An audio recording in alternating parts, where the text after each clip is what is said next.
Let's talk about the Southern Baptists. Because the Southern Baptist Convention, it is the largest Protestant denomination in the country.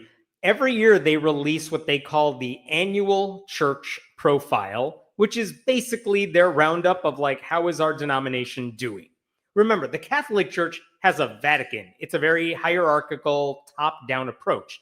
The Southern Baptist Convention doesn't do it that way. They have a group of people who kind of lead the denomination. There is a guy at the helm as president, but by and large, they cannot tell every single church, like, this is how you do things. They just have a million different churches that do their things, and if they are a member of the SBC, those churches give dues to the, SBC, Southern Baptist Convention, and they're in good standing with the church. But like, the SBC can't really tell you what to do. So it's not that top down. But they do send out a survey every year to their churches saying, hey, can you tell us what's happening in your church? And how many members do you have? How many baptisms did you do? Things like that. So every year, the SBC releases the results of that survey. And this is the picture. This is the headline I want to share with you. This is from Lifeway Research, which is their research arm. This is the headline they shared this week. Southern Baptist membership decline continues amid other areas of growth, which is a fun way of spinning it. I want to focus on that graph specifically because this is just beautiful. Let's talk about this incredible graph right here. The headline at the top, Southern Baptist Convention membership falls for the 18th straight year. This is, seriously, there's so much going on here that's worth talking about. So let's just focus on the membership bit first. So membership has declined for 18 straight years. That peak you see in that graph, like right around there, that's roughly 2003. So they were growing and growing and growing until 2003. And ever since then, it's just literally been going downhill ever since. Now, last year, the headline, the way they spun this news last year is they said, okay, we're losing members, but we're losing them slower than we were in the years prior. So they said their rate of loss was lower. And that was a good thing. Well, guess what happened this year? They're right back to losing members quickly. So they can't focus on that anymore. What else did they say? 18th year of decline. The Southern Baptist Convention now has roughly 12.7 million members. And by members, that means these are 12.7 million people who are members of a cooperating church. That's a 2% decline from the year before. So that's interesting. Just to give you some other numbers here. In 2021, they had 13.7 million members. 2022, 13.2 million. 2023, 12.99 million. And now the 2024 data we just got, 12.7 million.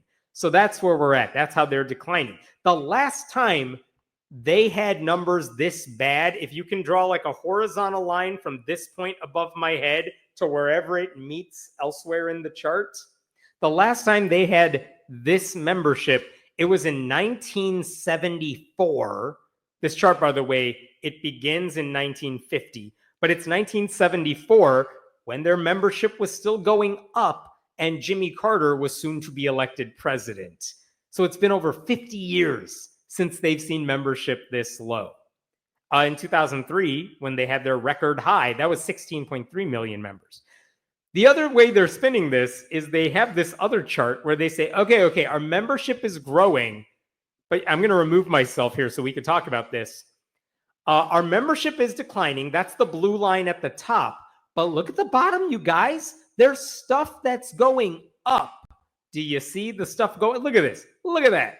There's stuff going up. What is it that's going up over the past few years? If we scroll over here, worship attendance. Attendance is going up. Small group attendance is going up. So what they're saying is more people are now attending church than they used to, which makes sense because 2020 is the pandemic. People are not going to church. And since 2020, sure, more and more people are returning to church, but they are not at the numbers they were pre-pandemic. So you can brag about that one all you want, but it's still not great. And by the way, who cares if more people are attending church if you're still losing all those members? They're losing like 250,000 members since last year, but they went up a little bit, so okay. There's another chart I want to show you. This is the thing they're proudest of. And I'll zoom in on this so you can see this. Southern Baptist Convention baptisms, top 250,000, highest level since 2017. And if you look at the bottom there, it makes sense that, as the pandemic was happening, the number of baptisms hit a record low. They're not bringing anyone into the SBC. But since 2020, that number has been going up, and they have now hit, they're back to where they were in like 2017. So they're really excited about the baptisms. And that's why they want to show you these graphs. So this is the news that came out this week that they're super excited about. And let's talk about what all this means. To me, I think here's the big takeaway. It doesn't matter how many people get baptized if the baptismal pool is leaking faster than they can refill it. So why are they excited about baptisms? Because that means you got new members joining the church. But at the same time, you got more people leaving the church than entering it. So who the hell cares? Like, if you want to be excited about people getting dunked in water and you're trying to get people to stop staring at the fact that more people are just leaving your church altogether, I mean, good luck to you. Let's talk about a few other things. Another reason their membership is declining. Why is that happening? I'm going to get into the specifics of why I think it's happening in a while. But in 2023, I want to show you this. Maybe I don't have it for you here. In 2023, last year, when they were losing all those members, the executive director of Lifeway Research, his name is Scott McConnell, he said, okay, let me explain to you why you're seeing a drop in membership. It's because a lot of churches are just catching up on their paperwork. He's like, they're cleaning up their membership rolls and getting rid of people who clearly stopped participating in a church, years ago. And now that they're cleaning up their records, that's why you're seeing lower membership. So in other words, it's not that people are leaving the church. It's that they left a long time ago. We're finally crossing their name off the list. And that's why you see these numbers getting lower. That's what he said last year. What does this guy say this year? Because, it doesn't take you that long to clean up the rolls. Well, he didn't mention the rolls at all. This is what McConnell is saying now. Let me show you this. Growth in baptisms continues to exceed trend lines before the pandemic. The slow return of pre-COVID worship attendees is largely over. Churches' new attendees are now mostly new believers and those transferring from other churches.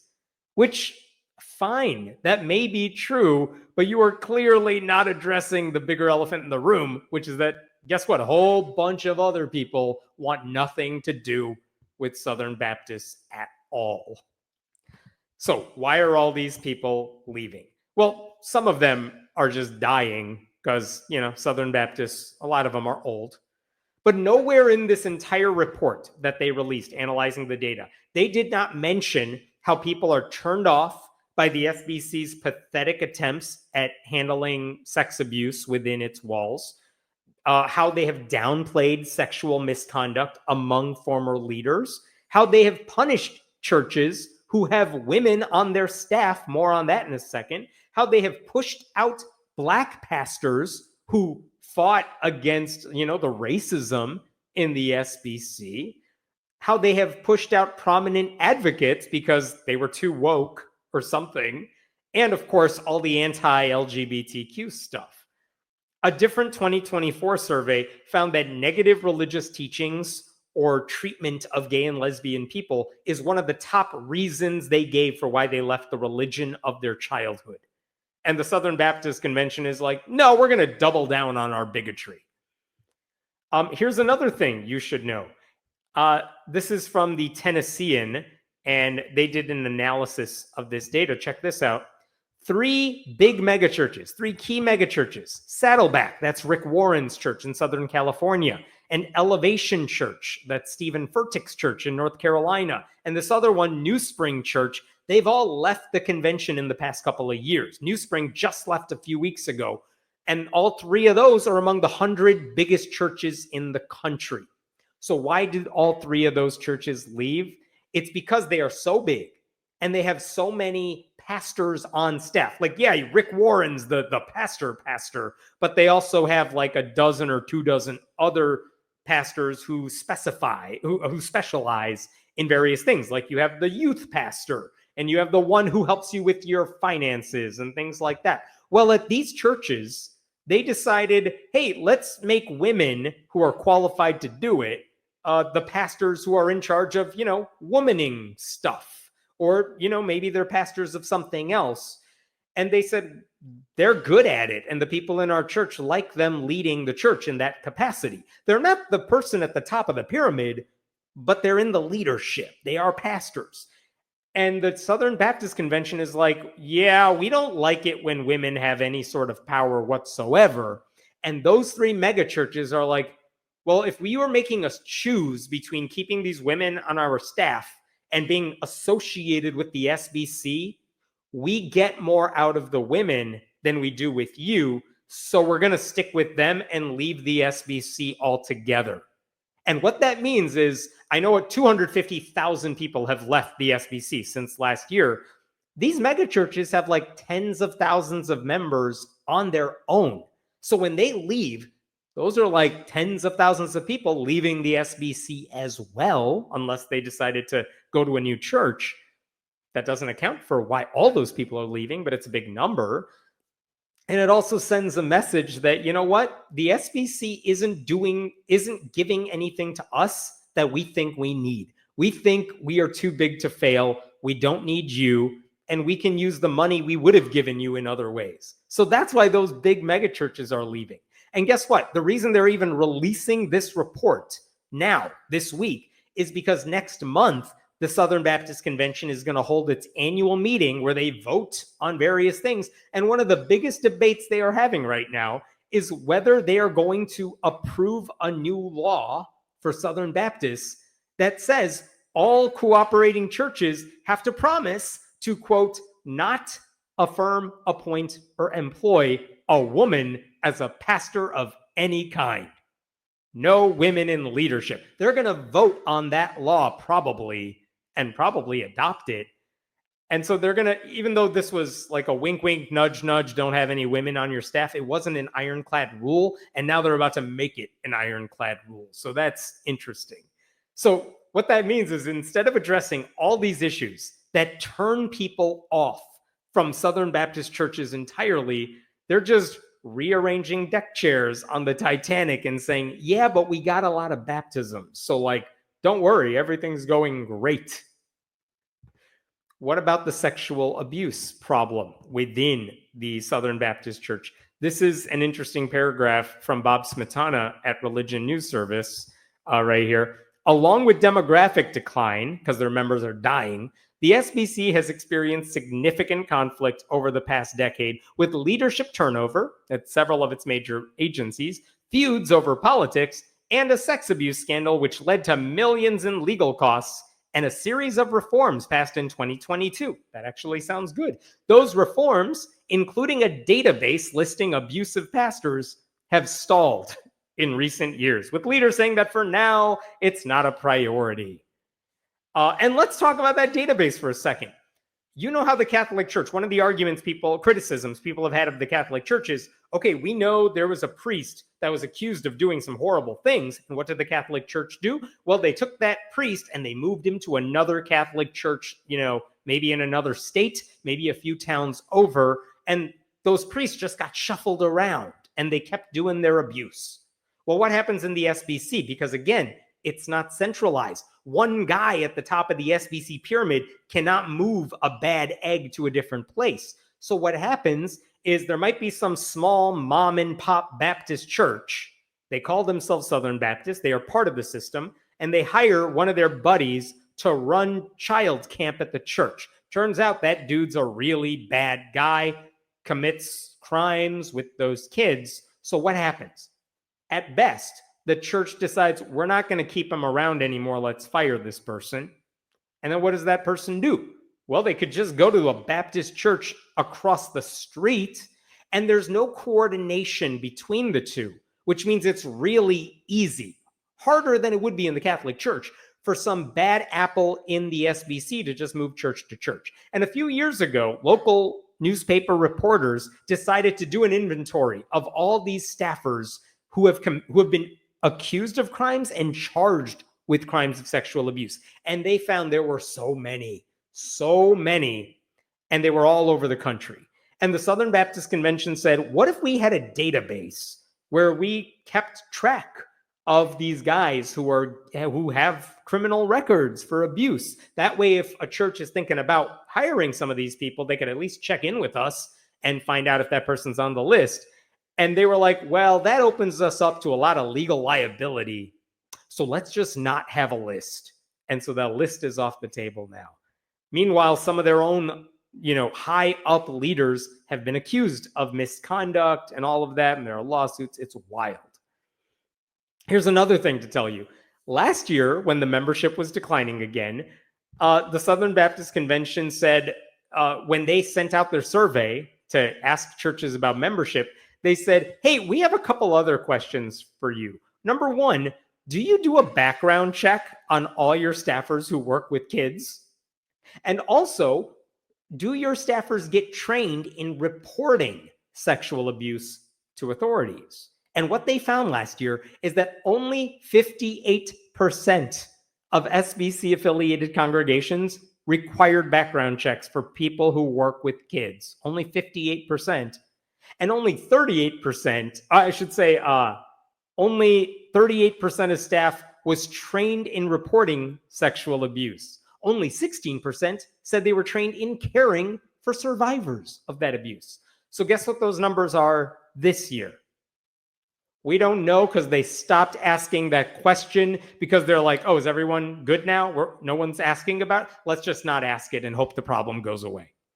So they didn't even ask about background checks for staffers, which means, by the way, that just over half of SBC congregations say they do background checks even for people who work with children. I mean, they haven't learned a damn thing. I mean, and the reason some of them probably don't do it is because they're really small churches. They can't hire someone to do human resources, and they don't think they need to do background checks because how do they hire people? They know a guy, so they feel like they don't have to do it. But at the very least, those churches should create policies to minimize problems. But it seems like the SBC just doesn't care about this issue to resolve it. Here's another reason people are leaving. Their public outreach is horrible. The best example of public outreach by the SBC that I can think of in recent memory is that in 2022, the president of the Southern Baptist Convention at the time, his name was Bart Barber, he appeared on 60 Minutes to do an interview. And they were going to show the new face of the SBC and how it's dealing with all these controversies. And he got praised. He got a lot of positive press for being willing to sit down with 60 Minutes, address really hard questions. But do you know what he said in that interview? That was like the best thing that's happened to the SBC in a while. He said, I'm paraphrasing, but he basically said, yeah, I think it's right to force children to have their rapists' babies because he thinks fetuses matter more than human mothers. He also promoted conversion therapy, which is dangerous and ineffective. He said someone in a same-sex marriage could not possibly be a good Christian. He denied the existence of trans people. He said he voted for Donald Trump in 2020. And I'm not saying the decline in membership is his fault. It was happening well before he came around. But if the chief representative of your religion, kind of like Pope Francis, you know what I mean? Someone who is praised for saying or doing certain things still manages to say, my faith teaches me that, Jesus was homophobic, that God wants to further traumatize victims of sexual assault, that the thrice married racist who paid hush money to a porn star he was having an affair with when his current wife was pregnant with his fifth child and who still is a threat to democracy, that guy could still get his support. I mean, it's no wonder that less media savvy pastors are not keeping people, especially young ones, in the pews. And I sincerely hope that as Donald Trump continues to get more and more unpopular, he's going to drag down a lot of these conservative Christians with him. Like everyone should, everything Trump does, you should just assume that's what the white evangelical churches, they're fine with it. Southern Baptist churches, they're fine with it. Everything Trump does, those denominations are by and large okay with. And so if you don't like him, you should take it out on them and not join their clubs. So that's why it's hard to feel bad that they're losing membership. Like they may be losing members, but we as a society are not losing anything of value. And the faster the rest of those people get the hell out of there, the closer we get to a country where Southern Baptists don't have the political power they have now. I want to show you one last thing, because despite all of this, the SBC is doing just fine financially. Like if I told you Elon Musk had a bad day in the stock market, you wouldn't feel bad for him. You would laugh to start with, but also he's still going to be like the richest guy in the world. So who the hell cares if he has a bad day in the stock market? Guess how the SBC did financially last year? Well, let me show you this. In 2023, this is from their report this year. Let me pull this out here. Look right where my head is. In 2023, they made over $10 billion. What did they make in 2024 with this membership decline? Oh no, it's at $9.56 billion. Like, okay, they made $500 million less than they did the year before. They're doing fine. If they can't survive off the $9.5 billion they made, I don't know what's wrong with them. So despite all of this, the SBC is still powerful. 4.4% of Americans are Southern Baptists right now. It makes them the largest Protestant denomination. Like I said, the second place, what's the second largest Protestant denomination? United Methodist, and that's only 2.2% of the country. So Southern Baptists still have, even though they have a small percentage, 4.4%, that is bigger than pretty much everyone else. But if the numbers we are seeing here continue to be trends, there's a reason to think Southern Baptists are not going to become more popular in the future. So you know what? Have all the baptisms you want. It doesn't change the writing on the wall, which is that old people are dying. A lot of people are leaving your church. And yeah, there's a handful of people who are still in your church who are finally getting around to getting baptized. But that's not what you need right now. You need bodies in the seats, and they are not there. So I think people are starting to realize how damaging these beliefs are, and they're leaving. And maybe they're not ditching God altogether. They might believe in a higher power, but they are discovering, I think, that their lives are perfectly fine without having to support churches that do more harm than good. All right, I am going to stop there. Let's get to some questions here. This is just me looking. Den's not here. But all right, what is this? What are they doing with all that money anyway? The best answer I could give you, benefit of the doubt answer I could give you, is that a lot of that money, and the reason so many churches remain in the SBC, is that the SBC as a whole is able to spend that money on international programs. Yes, mission trips, but also international aid. And they can help foreign countries in ways that one individual church, even a megachurch, could not do on its own. So that's the benefit. That's why you want to be a member of the SBC if you're a smaller church, because you're like, we can contribute to something we feel is really good. So that's where a lot of that money goes. I'm sure there's plenty they're doing with it I don't like, but also that's in theory what they're doing with all that money. What other questions do we got here? Thoughts, comments? I was a Southern Baptist, left in my 20s, and I've only gotten better since. Yeah, it's never too late to leave. Good for you. I like that. Growing up in the SBC, it did make me an atheist, but it's awful. That is what I've heard anecdotally from plenty of people as well. Let's see what else we got here before I jump to the next story. I apologize if I'm missing really good questions.